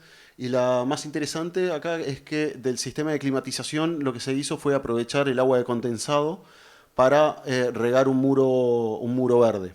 El agua que normalmente se junta en un bidoncito y se tira Esa por misma, algún lado, sí. la usan para O la regar que te las cae en la plantas. cabeza en la Ciudad Vieja, esa, Ahí va, ahí va. tal cual. Y acá hay un par de simbolitos más que yo no interpreto, así que ayúdame. Dale, esto va sobre todo en lo que es la calidad del ambiente interior, las terminaciones que se usaron, que son de bajo contenido de componentes orgánicos volátiles, que se les llama, que son los nocivos, tipo lo que tiene el neopren, por ejemplo, como adhesivo de alfombra o de barnices o de pinturas, todo ese tipo de cosas. Todo lo que tenga olor a nuevo, por ejemplo, es cáncer. Así que si algo no tiene olor a nuevo, o ya se fue ese componente, o nunca lo tuvo, lo cual es importante. Y bueno, la ventilación controlada, mecánica, que está dimensionada a cada una de las habitaciones. Y acá vos me contabas de esta transparencia que en realidad, más allá de la certificación, hay un hotel gemelo, ¿no? Si no entendí mal. Claro, esto es el resultado final que nos arrojó el proceso de certificación, ¿no? Que esos porcentajes salen, como les contaba, de haber comparado un edificio teórico versus teórico base, digamos, que cumpla con la normativa mínima o lo que fuera, versus el edificio teórico sin construir con todas las mejoras. Uno compara esas dos cosas y le dan ese tipo de porcentajes. Uno generalmente se queda con ese tipo de cosas porque por lo general uno tiene punto de comparación y termina confiando a fe que esos son los consumos que finalmente va a tener o el grado de ahorro que finalmente va a tener. Ahora, este hotel en particular tiene, como tú decías, como su hermano gemelo, muy cerca de ahí, a unas 3-4 cuadras, con una muy similar disposición, muy similar cantidad de habitaciones, similar superficie, obviamente en el mismo sector climático, donde, bueno, y los dueños son los mismos que este. Entonces se nos ocurrió preguntarles, bueno, ¿y cómo te va con esto? Y nos dijeron, fantástico, nos mostraron las facturas y realmente lo que es ahorro de agua y ahorro de energía andaban rondando entre el 40 y 50%. O sea que hay una demostración pragmática de que esto funciona, ¿no? Y acá tenés algo que me parece bastante interesante, ¿no? Esto es una publicidad, ¿no? Una publicidad mía. Esto sí, esto es una publicidad, es algo que nosotros desarrollamos para este proyecto. Este proyecto es como nuestro unicornio, si se quiere. Nosotros dimos con una inmobiliaria chica, bien, que entró un nuevo desarrollador de proyecto, un gerente de proyecto nuevo, y el tipo estuvo a cargo de un par de proyectos donde hablaba que todo su proceso bien, había sido bien caótico siguiendo la misma forma de trabajo que siempre había tenido esa inmobiliaria. En obras se tomaban decisiones, nadie le decía nada, a la inspectora también tomaban decisiones medio por atrás, tenían sobrecostos en construcción, estaban podridos de tener ese tipo de cosas. Entonces este tipo fue como para ordenar un poquito el tema. Y surgió este proyecto donde él ya había hecho algún tipo de experiencia, digamos, sobre todo en lo que es la parte de gestión, como en el gráfico este que veíamos, mejorando eso. Y sí, correcto, lo fue mejorando. Y fue teniendo como más experiencia en ese sentido. Pero entonces como que le empezó a picar un poco el bichito de hacerlo un poco más sustentable o verde, si se quiere. Entonces empezó obviamente con lo obvio, con que uno empieza siempre, con los paneles. Listo, tiró 3 paneles solares arriba, aprovechando el subsidio. Aprovechando el subsidio, tenía plata a favor, dijo, bueno, sigo poniendo paneles y compró fotovoltaicos. Dijo, bueno, pero vayamos un poquito más allá. ¿Qué más podemos hacer? Y ahí salió la calificación energética de viviendas. Bien, ¿a qué vamos a apuntar? Todo esto se lo estaba imaginando súper al principio del proyecto, muy, muy, muy al principio, sentando como los objetivos que tenía. Entonces, listo, decidió ir a todo trapo con esto y empezó... ¿Pasarle más? No, nada, volvamos a la otra. Y bueno, ahí tomó la decisión de ir 100% por lo que es esta vía.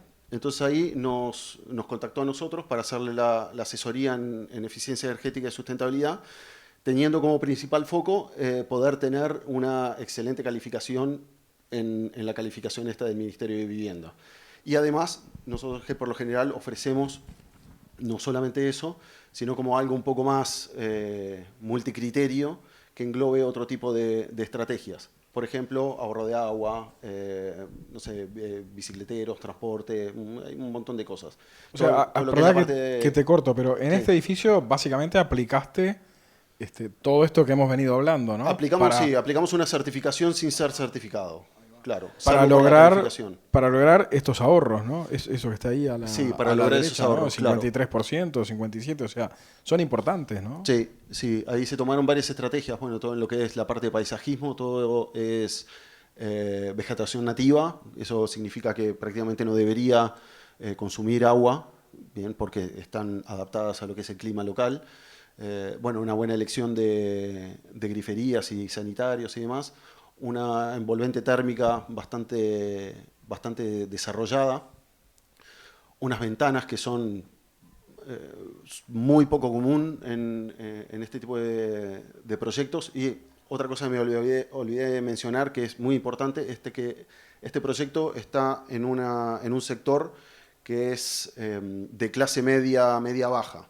Entonces no había como tampoco tanto espacio de inversión y demás. Entonces con lo mínimo, con lo justo, se tenía que hacer lo mejor posible y la vara estaba muy, muy alta en ese sentido. Entonces dijimos, bueno, dale, ahí empezamos a ver cómo hacíamos la cosa. En toda la parte de optimización de envolvente, por ejemplo, del proyecto que recibimos, decidimos achicar las ventanas, ¿no? Porque veíamos que estábamos perdiendo muchísima energía y no íbamos a llegar a una buena calificación si no achicábamos las ventanas. Achicar las ventanas, además, significó un ahorro bastante grande, porque allá por lo menos el metro cuadrado de muro es mucho más barato que el metro cuadrado de ventana. Entonces ahí ya significó un ahorro instantáneo desde el primer momento que hicimos los primeros números. Después esto tiene un ahorro del 85% en lo que es calefacción, según esta calificación del Ministerio de Vivienda. Eso quiere decir que es un edificio pasivo, que no necesita calefacción.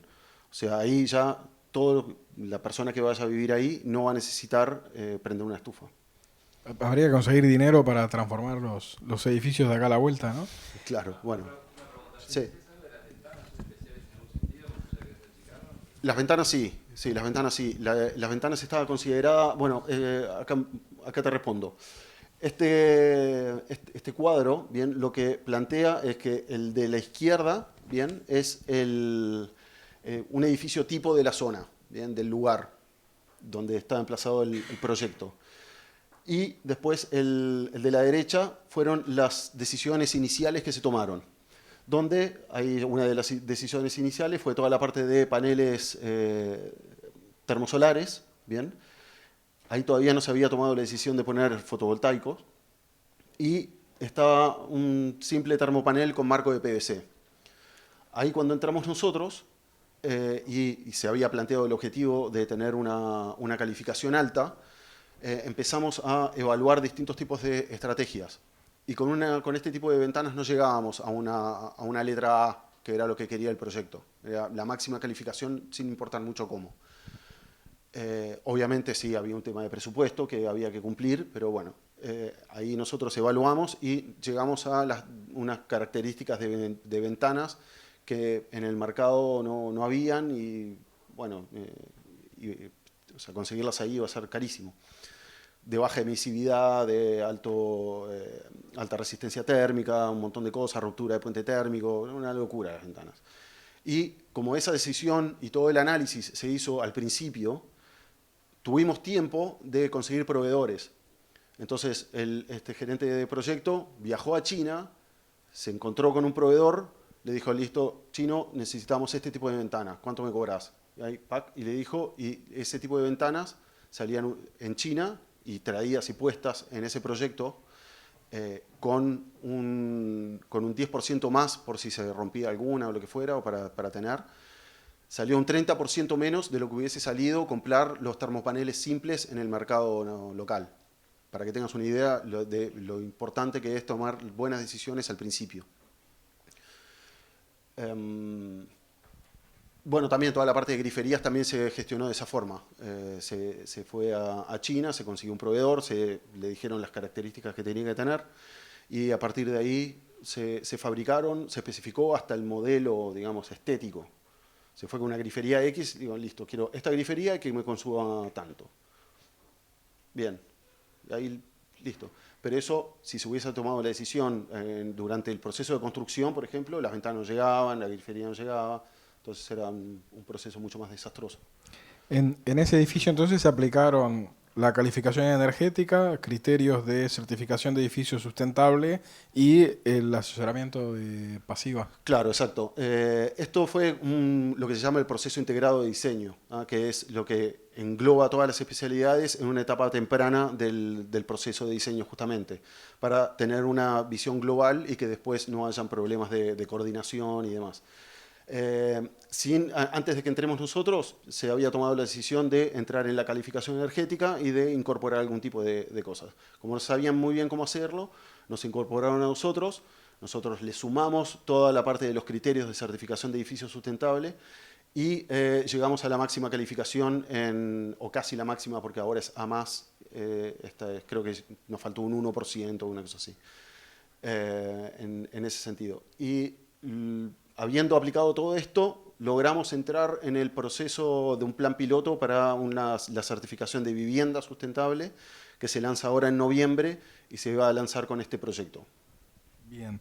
Y acá está un poco capaz lo que vos nos explicaste hace unos minutos, ¿no? El cuadro de arriba, como una especie de diagrama de Gantt de dónde se toman las decisiones y qué es lo que se hace, y el de abajo, el corregido, ¿no? O sea, el tomar las decisiones de estas cosas al inicio de proyecto. Claro, esto más que un Gantt, esto es en las etapas en donde se involucran los distintos actores.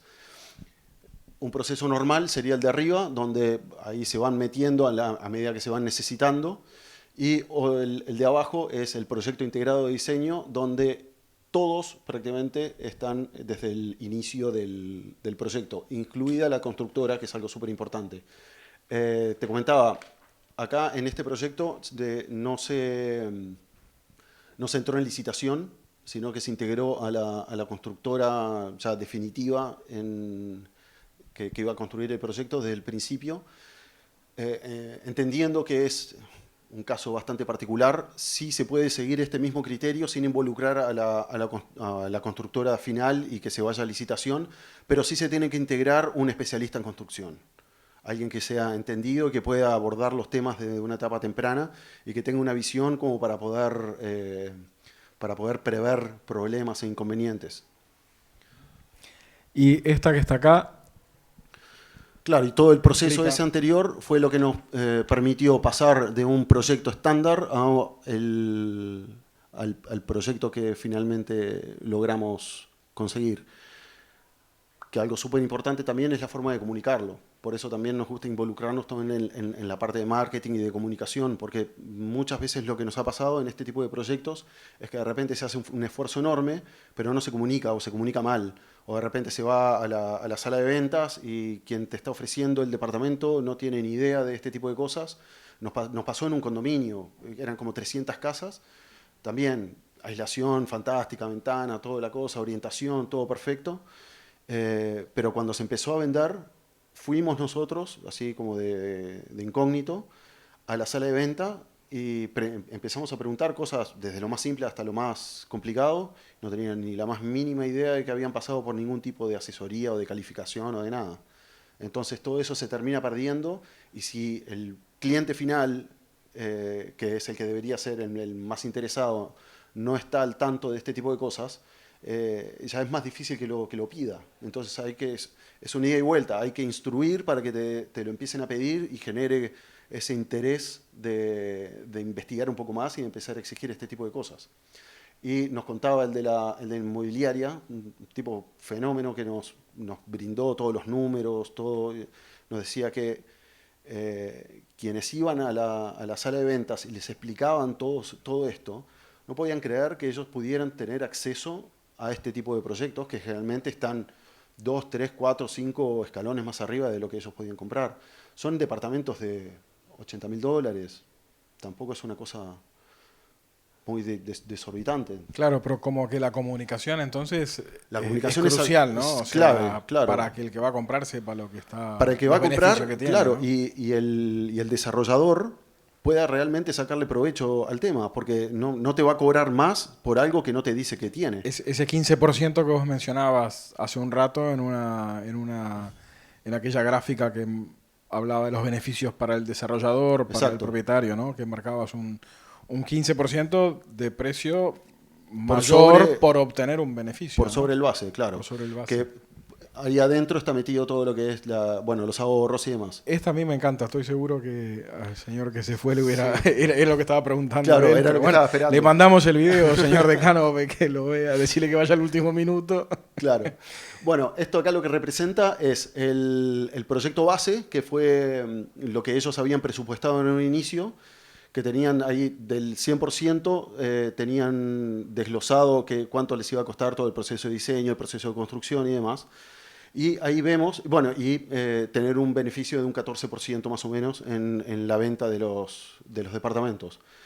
Lo que se logró después de todo este proceso de meter todas las estrategias de sustentabilidad y todo lo que acabo de explicar, es reducir ese presupuesto en un 4% y mantener el 14% de ganancia por la venta de los departamentos y un 15% potencial, bien, ahí dependiendo el negocio, en base a los ahorros que genera el proyecto. Ahí va, ahí quería meterme. O sea, vos en esa gráfica mostrás que la intervención en sostenibilidad generó un valor, en definitiva, que está medido en ese 15%. Ahora, ese 15% se lo puede quedar el inversor, si quisiera, porque podría, entre comillas, venderle la energía a los apartamentos, Claro, o se lo puede quedar el propietario, ¿no? Sí, algo súper importante. Ese 15% está en base a los ahorros, o sea, es plata en energía y agua, básicamente. ¿Bien? Más allá del sobrecosto que uno lo pueda llegar a vender, ¿bien? Que en este caso eligieron no venderlo, no tener un sobrecosto, sino porque justamente por este ahorro y que se podía mantener el 14% de ganancia, creyeron que no tenía sentido seguir incrementando el beneficio económico para ellos. Entonces, mantener un nivel de precio de venta razonable para el consumidor, para ese tipo de consumidor, y ese potencial del 15% que va en base a los ahorros. O sea, en criollo, el que se compra un apartamento en este edificio paga lo mismo que si lo comprara en el edificio de enfrente, pero obtiene un ahorro del 85% de su energía de calefacción, por ejemplo, de por vida. Sí, y ese ahorro significa una cuota del crédito hipotecario al año. Llevado a algo tangible, todo lo que se ahorra esa persona mes a mes, en gastos comunes, en ahorro de calefacción, en ahorro de agua, significa una cuota de crédito hipotecario. Es un poco lo que hablábamos hoy antes de empezar contigo, ¿no? El descenso de los costos o no y el retorno, ¿no? de la inversión. Yo lo tengo muy parcial solo con energía renovable. Claro. Acá, en este caso, la energía renovable, la verdad que no es un gran aporte. Si, Por el área que tenían las propiedades. Claro, sí, uno termina en eso, exactamente, sí. Y termina poniendo los paneles como algo más marquetero. Claro, exacto. Sí, exacto, sí. Puede ser un cartón pintado de negro, pero tiene que haber algo inclinado ahí. Pero sí, la verdad que el aporte creo que era un 4% máximo en ahorro de energía total o una cosa así. Sí, Tampoco era un disparate. un estudio que nosotros hicimos cuando fuimos a Cali con la Casa Uruguaya, una de las cosas que se nos solicitaba era que a partir del prototipo se generara una urbanización con determinadas características en un predio de 2 hectáreas y había que meter 180 viviendas, no me acuerdo de memoria. Entonces uno de los ejercicios que tuvimos que hacer es cuántos niveles podíamos superponer unidades para lograr que la superficie de captación en techo permitiera la autosuficiencia de energía de todas las unidades. Y llegamos a 5 niveles, o sea, un edificio de hasta 5 niveles de altura, perfectamente ocupando todo su área de azotea y con un diseño funcional a ello, ¿no? O sea, no poner un tanque de agua que te arroja sombra a la mitad de la azotea, es posible generar una vivienda de hasta un conjunto de viviendas de hasta 5 niveles en donde la energía generada por fotovoltaica y solar térmica, etcétera, atiende todas las necesidades energéticas de la casa. Y hoy, con la incorporación de los sistemas de aerotermia o de bomba de calor para generar calefacción o refrigeración y para calentar agua, eso está mejorando todavía más porque las eficiencias de los equipos están mejorando mucho, las eficiencias de la fotovoltaica están aumentando bastante y hoy hasta capaz que es más conveniente poner fotovoltaica con bomba de calor a directamente calentar agua sanitaria, ¿no? O sea, esto en realidad es muy dinámico y Gonzalo hoy justamente mencionaba que hay distintas, la certificación 3.0, 4.0, o sea que va avanzando, ¿no? Bueno, ahí cuando veíamos el gráfico de la tasa de retorno, hay obviamente una mejora, mucho por lo que son las mejoras en las tecnologías, son mucho más eficientes los paneles, por ejemplo, y bueno, cuestan bastante menos. Impactan entonces, menos en costo, ¿no? Claro, exacto. Sí. Pero bueno, esto en resumen es un edificio que no escatimamos en absolutamente nada, funciona increíble, tiene los mayores niveles de resultados avalados por distintos tipos de certificaciones. Salió menos de lo que se creía que iba a salir y tiene un potencial mucho más grande de lo que sería cualquier otro tipo de proyecto y además ofrece un producto infinitamente mejor que cualquiera de los que hay en la zona para una clase que lo agradece, y lo agradece muchísimo. Otras clases sociales de repente no están tan interesadas en pagar un poquito menos de su cuenta de luz, capaz que le da lo mismo, y se interesa más en que haya un mejor confort general en su departamento o en su vivienda. Volviendo al tema de los autos, uno que se puede pagar no sé, un autito, de repente prefiere que tenga un menor consumo a quien se puede pagar una Porsche Cayenne que de repente consume un montón, pero tiene asiento de cuero, tiene climatizador, te masajea. Entonces hay que elegir muy bien las estrategias dependiendo de cuál va a ser el público objetivo. En este caso yo considero que fue un éxito absoluto. Logramos comprobar de que todas las estrategias que nosotros metimos acá, que no fueron pocas, termina saliendo menos si la gestión además acompaña y que se logra un producto infinitamente superior. Bien. Yo en el transcurso de esta entrevista le hice muchas preguntas a Gonzalo, ahora le voy a hacer una pregunta a ustedes. ¿Quiénes logran leer pasiva? Bien, ¿no? A mí me costó un montón. Así que bueno, agradecerle a Gonzalo que nos haya traído toda esta información y obviamente abrir preguntas, ¿no? Las preguntas que puedan haber quedado, siempre quedan cosas para interesarse y para aprender más. No sé quién quiere preguntar alguna cosa más. Sí. Sí. Preguntaba si tocó asesorar algún estudio uruguayo, algún proyecto local. Sí, trabajamos para un concurso con Gómez Platero de un edificio de uso mixto en Guatemala y después, eso fue una asesoría bastante corta en realidad porque fue solamente la parte de proyecto. Me refiero acá. Sí, déjame terminar. Ahora estamos empezando un proyecto en buceo. Sí, un edificio de vivienda relativamente chico, de 5 pisos, que vamos a hacer lo mismo que expliqué ahí en el edificio, en este último caso. Vamos a aplicar básicamente todo eso. ¿El criterio de huella de carbono está dentro de los criterios para certificar? Depende de la certificación. Depende de la certificación. Porque en realidad el tema de la huella de carbono o la huella hídrica es un resultado de determinadas estrategias. No es un fin en sí mismo. Entonces, sí se evalúa y se da como dato, pero no te premian por bajar un X% en lo que es la huella de carbono. Porque en realidad la huella de carbono es una homologación, no es que es solamente carbono que se reduce. Son distintos tipos de gases a partir de distintos tipos de procesos en el proceso de diseño y construcción de un edificio. Entonces es muy difícil como identificar cada uno de los lugares. Después se homologa todo a toneladas de carbono, pero es una homologación, no es directo. Y la parte de trazabilidad, a lo que es la huella ecológica, al momento de elegir una estrategia de construcción, Ajá. un sistema constructivo, ¿existe algún parámetro que te permita comparar, por ejemplo, el uso de steel framing contra el uso de ladrillo?